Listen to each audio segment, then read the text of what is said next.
කියන පණිවිඩය දෙන්න. විශේෂයෙන්ම අපි ගුරු සංගමයක් විදිහට දකිනවා මේ ආණ්ඩුව විසින් பிரதான வசையின் ஆண்டு வல்லேட்டபாத் கிரிமன்ற ஒரு பொருளாதார ரீதியான பிரச்சனை தான் பேசலாங்க. அதில் வந்து முன்வைக்கும் கைதிகள் சம்பந்தமாக, காணாமல் போனவர்கள் சம்பந்தமாக, அரசியல் தீர்வு சம்பந்தமாக ஒரு பதவிக்கு வரைக்கும் அரசியல் கைதிகளை விடுதலை செய்வோம், பயங்கரவாத தடை சட்டத்தை நீக்குவோம், கல்விசார் பிறகு கல்விக்கு 6% நிதி ஒதுக்குவோம் என்று சொல்லி பல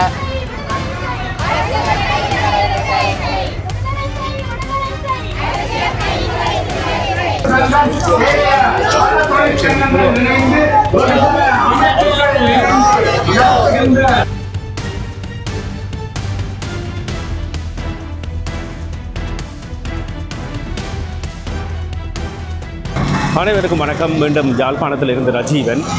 தற்பொழுது மேதின கூட்டம், அதாவது மேதின பேரணி தற்பொழுது நடைபெற்றுக் கொண்டிருக்கிறது.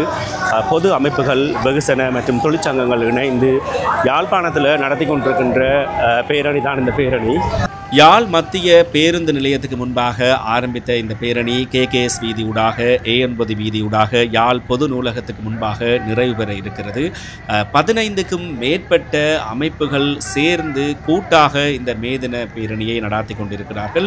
பல்வேறுபட்ட கோரிக்கைகள் இந்த பேரணியிலே முன்வைக்கப்படுகின்றன. அனைவரும் வைத்திருக்கின்ற பதாதைகள் மூலமாக அதை அறிந்து கொள்ளக்கூடியதாக இருக்கிறது.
A9 வீதியூடாக வந்து கொண்டிருந்த இந்த பேரணி தற்பொழுது யாழ் பொது நூலகத்துக்கு முன்பாக வந்து அடைந்திருக்கிறது.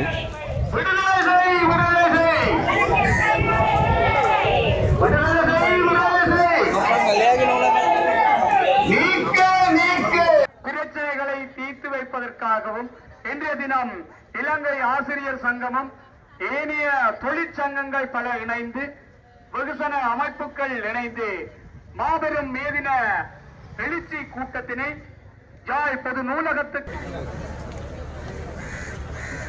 2025 ஆண்டுக்கான கூட்டு மேதினமானது பல தொழிற்சங்கங்கள் வெகுஜன அமைப்பு ஒன்றியங்களுடன் இணைந்து இலங்கை ஆசிரியர் சங்கம் நடாத்தும் இந்த கூட்டு மேதனமானது இப்பொழுது ஊர்வலமானது பொது. அத்துடன் இலங்கை ஆசிரியர் சங்கத்தின் தலைவர் பிரியந்த பெர்னாண்டோ சார் அவர்களையும் அன்புடன் மேடைக்கு அழைத்து நிற்கின்றோம். வடமாகாண அதிபர் சங்க பிரதிநிதி அவர்களையும். இன்று உலக தொழிலாளர் தினம். இதில் எங்களுக்கு தெரியும் இந்த அரசாங்கம், தற்போதைய அரசாங்கம் 7 மாதமாக ஆகியிருக்குது. இதுவரைக்கும் எங்களுக்கு தெரியும் விசேஷமாக அரச ஊழியர்கள், தனியார் ஊழியர்கள், தோட்ட தொழிலாளர்கள், மீனவர்கள், விவசாயிகள் இவங்களுக்கான பிரச்சனை ஒன்றும் சரியாக தீர்த்து இல்லை. தீர்க்காமல் அரசு எதிர்பார்ப்புகள் மட்டும்தான் கொடுத்துட்டு இருக்குது. அது ஒன்றும் நடந்தில்லை. அதோடு எங்களுக்கு தெரியும் இந்த முக்கியமான பிரச்சனை வடக்கு கிழக்கு தமிழ் மக்களுக்கு சம்பந்தமான பிரச்சனைக்கு ஒரு தீர்வும் இல்லை. அரசு இந்த பிரச்சனை நாங்கள் காண்றோம். பேசுகிறது ஒரு பக்கத்தால் இது ஒரு பொருளாதார ரீதியான பிரச்சனையாக தான் பேசுகிறாங்க. அதில் முன்வைக்கும் கைதிகள் சம்பந்தமாக, காணாமல் போனவர்கள் சம்பந்தமாக, அரசியல் தீர்வு சம்பந்தமாக ஒரு கதையும் இல்லை.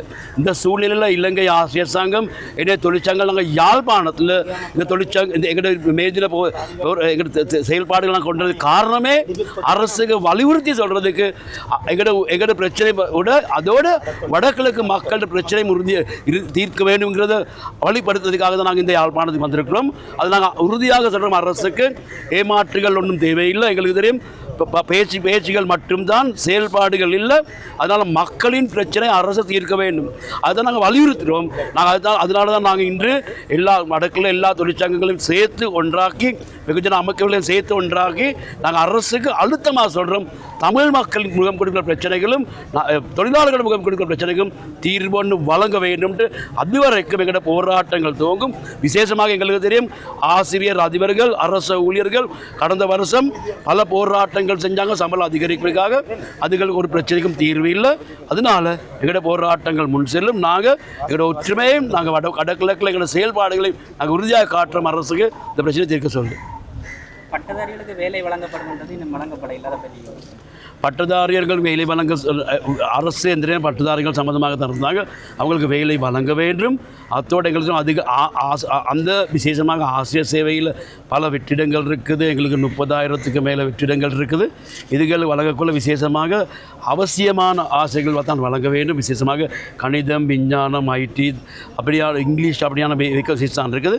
அதுகளுக்கு உரிய மாதிரி நியமனங்கள் வழங்க வேண்டும். நான் இலங்கை ஆசிரியர் சங்க தலைவர். මේ ආණ්ඩුව මේ මැයිදිනිය සමරණ වෙනකොට ආණ්ඩුව මාස 7ක් ගත වෙලා තියෙනවා. සියලුම මේ රටේ සියලුම ජනයා රවටලා තියෙන්නේ. එක පැත්තකින් රාජ්‍ය සේවකයන් රවටලා තියෙනවා. අනිත් පැත්තෙන් උතුරේ ජනතාව විශාල රැවටීමකට ලක් කරලා තියෙනවා. ආණ්ඩුව දිගටම බොරු කියමින් මේ රටේ ජනතාව රවටන. අපි මේ මැයිදිනියේදී විශේෂයෙන්ම රටට අවධානය යොමු කරන්නේ මේ රැවටීමට අපි තිත තියන්න ඕන. මේ රැවටීමට තිත තියන්න මේ ආණ්ඩුව, ඒ වගේම ජනතාවගේ අපේක්ෂාවන් දිනා ගන්න ආණ්ඩුවට එරෙහිව ජනතාව පෙළ ගැසිය යුතුයි කියන පණිවිඩය දෙන්නේ. විශේෂයෙන්ම අපි ගුරු සංගමයක් විදිහට දකිනවා මේ ආණ්ඩුව විසින් ප්‍රධාන වශයෙන් ආණ්ඩුව බලයට පත් කිරීමට විශාල මෙහෙයක් කරපු ගුරුවරු රවටලා තියෙනවා. මොකද ගුරුගේ ප්‍රධාන ගැටලුව වුණේ සමස්ත වැටුප් වැඩිවීමක් නෙමෙයි. ආණ්ඩුවේ අගමැතිවරය ප්‍රකාශ කරා අපි රාජ්‍ය සේවයේ වැටුප් 14ට ගෙනාව කියලා. මේක පට්ටපල් බොරුවක් කියලා දැන් සියලුම ගුරුවරු තහවුරු කරගෙන තියෙන්නේ. අපිට තිබ්බ ගුරු විදුහල්පති වැටුප් විෂමතාවය අවුරුදු 27ක් පුරා ගුරුවරු විදුහල්පතිවරු අඛණ්ඩ අරගලයක් ගෙනිච්ච මේ වැටුප් අරගලය මතින් බලයට ආපු ආණ්ඩුව මේක දැවැන්ත පාවාදීමකට ලක් කරලා ආණ්ඩුව දැන් ඔවුන් කිව්ව විදිහටම සොම්බියෝ වගේ කටයුතු කරනවා. අපි දැන් කියනවා ආණ්ඩුවට ඈරින්ට අපි අවදි කරන්න ලෑස්ති. ගුරුවරයා පාරට ගේන්න සූදානම්. ගුරුවරයාගේ ප්‍රශ්න වගේම අධ්‍යාපනයේ ප්‍රශ්න විසඳන්න කියන පණිවිඩය දෙනවා. நான் வடமாகாண அதிபர்கள் சங்கத்தினுடைய செயலாளர் கோகுலவாசன். என்னென்னு சொன்னால், இந்த அரசாங்கம் பதவிக்கு வரைக்கும் அரசியல் கைதிகளை விடுதலை செய்வோம், பயங்கரவாத தடை சட்டத்தை நீக்குவோம், கல்விசார் பிழைக்கு கல்விக்கு 6% நிதி ஒதுக்குவோம், என்று சொல்லி பல கோரிக்கைகளை முன்வச்சு வந்தாங்க. அந்த வகையில் ஆட்சிக்கு வந்து 6 மாதங்கள் கடந்த நிலையிலும் எந்த விதமான பிரச்சனைக்கும் தீர்வுக்கு ஒரு முன்னெடுப்பு செய்ததாகவும் இல்லை. அந்த வகையில் எங்களுடைய இந்த மேதின போராட்டத்தில் நாங்களும் பங்கெடுத்திருக்கிறோம். அதிபர்களுடைய நிறைய பிரச்சனைகள் இருக்கிறது, கல்விசார் பிரச்சனை, அதிபருடைய பிரச்சனைகள் விசேஷமாக பல பிரச்சனைகளை நாங்கள் தீர்க்க வேணும். அதுக்கான கோரிக்கைகளை முன்வைத்து நாங்களும் இந்த பேரணியிலே இந்த முறை மிக ஆக்ரோஷமாக பங்கெடுத்திருக்கின்றோம். அதிபர்கள் ஆசிரியர்களுக்கு சம்பள முரண்பாடு இருக்கிறது. இந்த சம்பள முரண்பாட்டை நீக்க வேண்டும். மற்றது அதிபர்கள் அந்த பாடசாலைகளுக்கு நியமிக்கிறதுல ஒரே மாதிரியான கொள்கைகள் பின்பற்றப்பட இல்லை. பல பாடசாலைகளுக்கு அதிபர்கள் இன்னும் நியமிக்கப்பட இல்லை. அதிபர்களுக்கான சீராக்கல் படி பல வலயங்களில் வழங்கப்பட இல்லை. இவ்வாறான பல ஒரு 10-15 கோரிக்கைகளை நாங்கள் முன்வைத்து இந்த மேதின ஊழல் நாங்கள் பங்கெடுத்திருக்கோம். சில பாடசாலைகள் வந்து பிள்ளைகள் குறைவுன்னு சொல்லி பாடசாலைகள் கட்டத்தில் அதை பற்றி அது தவறான ஒரு போக்கு. என்னென்னு சொன்னால், ஒரு பாடசாலைகள் வந்து பல்வேறு காரணங்களால் மிக கஷ்டப்பட்டு உருவாக்கப்பட்டது. சில நேரம் அந்த இடவசதிகள் தூரத்துக்கு அந்த பிள்ளைகள் வந்து நீண்ட தூரம் போக வேண்டியது. முன்பாக 50க்கு உட்பட்ட பிள்ளைகள் உள்ள பாடசாலைகளை மூடுவதென்ற அரசாங்கத்தின் அந்த கொள்கை மிகவும் தவறானது. ஏனென்றால் அந்த கிராமத்தில் அந்த பாடசாலை இல்லை என்று சொன்னால் மிகவும் தூரத்துக்கு அந்த பிள்ளைகள் சென்று கற்க வேண்டிய ஒரு அசௌகரியமான நிலைமைகள் இருக்கும். நாங்கள் அந்த 50க்கு உட்பட்ட பாடசாலைகளை மூடுகின்ற அந்த கொள்கையை நாங்கள் எதிர்க்கிறோம். அவர்களுடைய கிராமத்துக்கு அருகில் இருக்கிற பாடசாலைகளில் வந்து பிள்ளைகள் வரவு குறைவாக இருக்குது. ஆனால் தூரத்தில் இருக்கிற பாடசாலைகளுக்கு தான் போயிடும். அதை பற்றி நீங்கள் மக்களுக்கு என்ன சொல்லுங்கள்? மக்கள் என்னென்னு சொன்னால், மக்கள் பெற்றோர்கள் விழிப்படைய வேண்டும். உண்மையில் அருகில் உள்ள பாடசாலை நல்ல பாடசாலை என்பது சிறந்த கொள்கை. இதை விட்டு அது மக்களினுடைய தவறாக இருக்கிறது. அதுக்கு அரசும் ஒரு இடத்துல காரணம் என்னென்னா, அந்த பௌதிக வளங்களை பங்கிட்டு கொடுக்கவில்லை. நகர்ப்புற பாடசாலைகளில் காணப்படுகின்ற பௌதிக வளங்கள் வாய்ப்புகள் கிராமப்புற பாடசாலைகளுக்கும் வழங்கினால்தான் கிராமப்புற பாடசாலைகளும் முன்னுக்கு வரலாம். பெற்றோர்களும் அந்த பாடசாலைகளில் சேர்ப்பதற்கு முன் வருவார்கள். வந்திருக்கும் தொழிற்சங்கங்கள், வெகுஜன அமைப்புகள் அனைத்தும் தொடர்பாகவும் அவர்களை வரவேற்பதில் நாம் பெருமகிழ்வு அடைகின்றோம். இலங்கை ஆசிரியர் சங்கம், வடமாகாணத்திலே பிரதிநிதித்துவப்படுத்துகின்ற இலங்கை ஆசிரியர் சங்கம், அதன் பொதுச் செயலாளர், தலைவர்கள், உறுப்பினர்கள் அனைவர்களையும் இங்கே வருகை தந்ததற்கு நாங்கள் பெரும் மகிழ்வோடு வருக என வரவேற்கிறோம். யாழ்ப்பாணத்தில் இன்றைய தினம் தொழிற்சங்கங்கள், வெகுசன மற்றும் சிவில் அமைப்புகள் சேர்ந்து இலங்கை ஆசிரியர் சங்கமும் இணைந்து நடாத்திய கூட்டு மேதின நிகழ்வுகளை தான் இந்த வீடியோவில் நீங்கள் பார்த்துனீங்க. என்னுடைய சேனலை நீங்கள் சப்ஸ்கிரைப் பண்ணலைன்னு சொன்னால் மறக்காமல் சப்ஸ்கிரைப் பண்ணிவிடுங்க. இதோட இந்த வீடியோ முடிக்கிறேன். மறுபடியும் உங்களை ஒரு புதிய வீடியோவில் சந்திக்கிறேன். பாய்.